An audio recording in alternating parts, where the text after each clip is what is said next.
The question for FS. George. Yes. FS is a factor of economics. I think that it's very difficult for me to say exactly why our FS are as perceptively high as they are.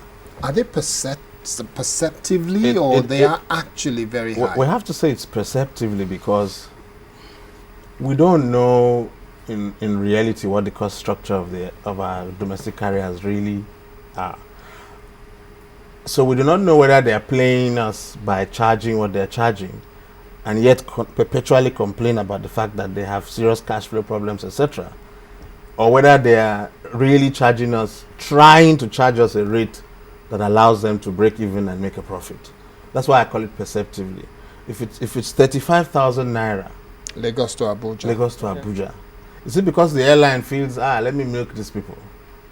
Or is it that the airline is saying, if I don't charge 35,000 naira, I may not be able to meet my costs and still make a profit. So there has to be some kind of study about that in particular.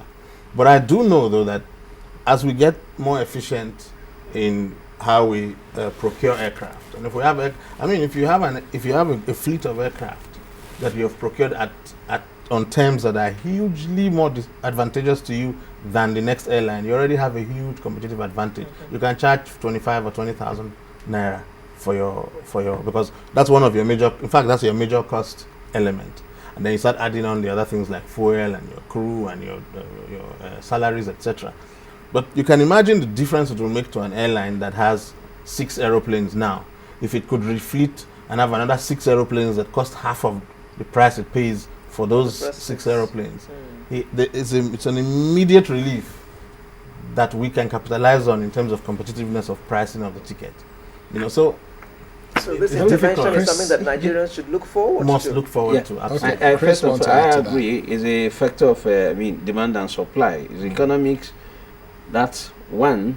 And I also think that what has happened in this recent past led to the high rise, in fares that we are seeing in the industry. A bit manipulation. Well, thank you. Call it manipulation. Fair enough.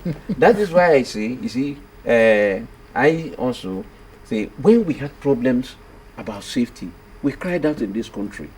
And when Demure came, we got a relief. Nobody can take it away from him of what he did in terms of this area.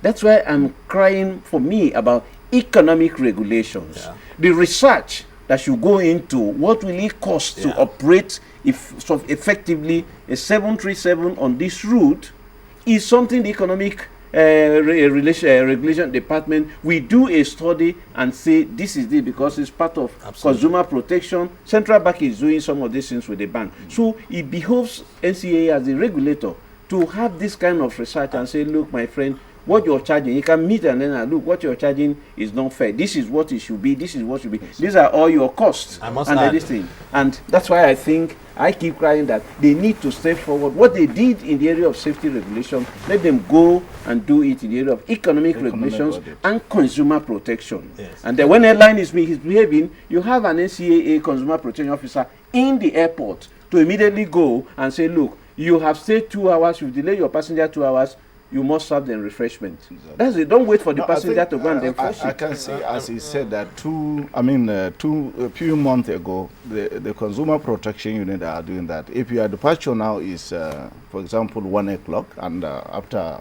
30 minutes no announcement, definitely the NCA protection unit, they have their office, they walk into your office and ask you the reason. Do you understand? And now you must say the reason of the delay. Maybe if it's VIP, you say VIP. Do you understand what I'm saying? If it's operational reason or technical or whatever, that is something that you cannot say. I fly one airline, we are flying with the captain, and after taking off, he say, oh, sorry, we have a delay, do technical. I say, this Captain Hoha. That's what I call him. I say Captain Hoha. So you can say due to operational reason, because when you have technical, you landed, NCA will be there, for them to be sure that something that happened, you have put it correct, and that they signed the aircraft in order for you to continue with the operation. But if you inform passenger in the departure hall that sorry we delayed due to technical we are requiring that, you see somebody walking to you, please can you give me my ticket? I mean, my money. okay. You understand? John was I gonna wanted add to something to quickly that. Yes. add something that's very important, that there is a complete revamp of the economic regulatory model going on right now, again in the background, that is going to take us from where we are now to where we ought to be, like every other country, where there's proper economic regulation of the industry. That is in the cooker, is in the oven, it's coming out very soon, like many other things that are in the oven. And I want to just touch on something that Elijah Tuko said earlier about the aviation industry. Unfortunately, in Nigeria is one where I will say that there are so many Toms, Dicks, and Harrys that assume expertise, and they tend to comment from time to time from complete basis of ignorance on issues they have absolutely no clue about, and they confuse and misinform the public and make them completely misunderstand the intentions or the purposes of the policies that this current administration is putting through. I think we owe the Honorable Minister of Aviation right now a huge debt of gratitude for the focus, despite all the noise being made. She's focused on changing this industry from where it was before, where all these so-called experts were swimming and having fun, to an industry that is like any other industry, that is a serious business, that does things seriously. And I think a lot of people are just totally, they are bewildered. Very soon they will come on board and they'll understand that it's no longer business as usual. We're serious, and we're going to move this industry into a position of strength. So still talking about that position of strength, what's your thought on the issue of those who are claiming that Dana has not paid them the compensation that they've been waiting for? It's very difficult for me to comment as the managing director of FAN on that, because it is something that's bang in the terrain of the Nigerian Civil Aviation Authority. What I do know, though, is that of all the unfortunate, and we pray it never happens again, aircraft accidents we've had in Nigeria, the Dana process has been the most organized and has been the most widespread, has been the most professional. Forget that Dana crashed and that we had a very painful experience and all of us were very, very hurt by it. Even the airline itself, Dana, has risen to a level of responsibility we've never seen in the industry before. Exactly. We must give that credit. Previously, it was never like this. The Honorable Minister set stringent standards the day after the crash, and everybody has met those standards. There may be reasons why all of this have happened, and there may be very plausible reasons. To make a claim on a passenger who died in the crash, you will be very surprised. This is Nigeria. 100 people could be claiming for one person.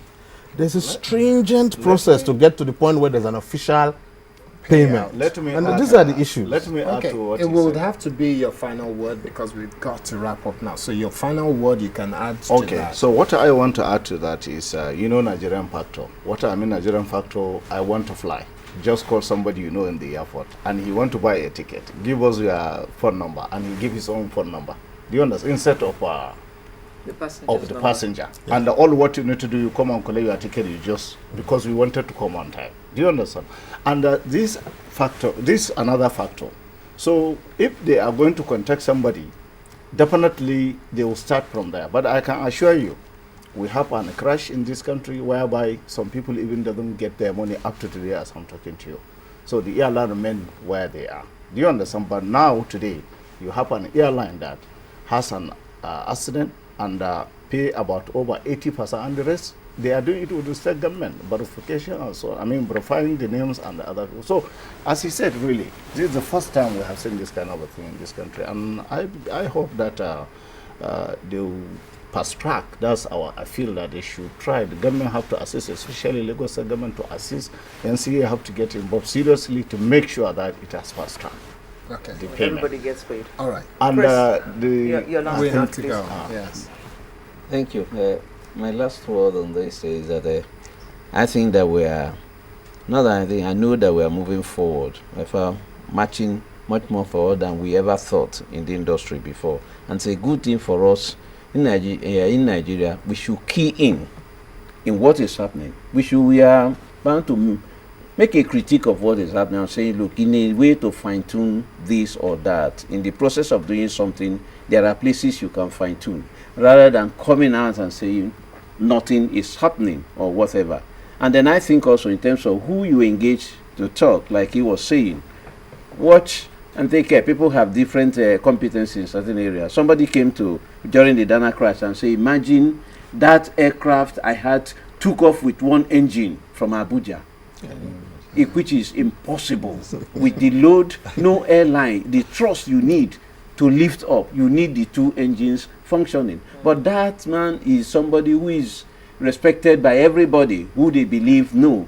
So, but these things distort the information. That's why it is critical that we look at it. You people here doing a wonderful job, but when it comes to that place, don't allow people some of us who are rabble rousers to come let's in. crave the indulgence of George Uriesi to use your final word to address one issue that we wanted to raise, which is the relationship of FAN with your concessionaires. How good is it, and what about the encroachment of airport lands? Plus the state of our airports. Okay, first In 2 sentences, if you can. the concessionaires. We have a good relationship with more than 90% of our concessionaires. We have a legacy of a few concessions that were totally wrong, that were akin to robbing FAN, and that were not sustainable in this kind of regime. I cannot be the managing director of FAN with a few robberies going on. It's just not possible, and we have sorted those out. Unfortunately, they distort it in the public arena and make it seem as if FAN doesn't. Every single concession has terms on which you can part ways. And some people rely on what they used to think is they know people in the corridors of power. FAN is just a parastatal. Who the hell are they? I can get my way. We've made it clear that that's not going to happen. The exit clause. Exit clauses, they are gone. Okay. And whatever we do now is sustainable. It's in terms of how the airport management operates in the rest of the world. Okay. Yeah. With respect to, what was it? The state of the airports. The airports are in a flux at the moment because we are transforming them. In any airport in the world where you've left for more than 35 years and not done anything, you've gone out of capacity, you are sweating the asset, people are suffering in the terminals, and then you have to build on top of that operation. It's a very sad experience for the passengers at that moment. Look at Port Harcourt. I was there last Saturday. I wanted to weep for the situation. But at least everyone can see we are building massively and trying to do it as fast as we can so they can get out of those tents and get into proper world-class facilities. So my take to Nigerians is we really apologize for the inconvenience that's going on right now across the airports because we are building. By the end of 2013, this will be a thing of the past and everybody will be comfortable when they go through the Any plans for building a new international airport in Lagos? Yes, a new international terminal. That should start construction between March and April. Yes. Okay.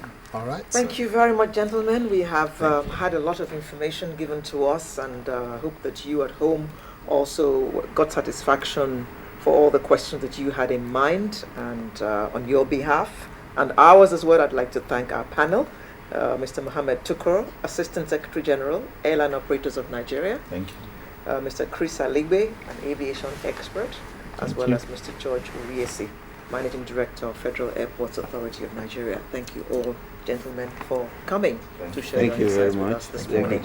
Thank you. Sunrise will return in just a moment with yet another interesting topic. Please don't go away.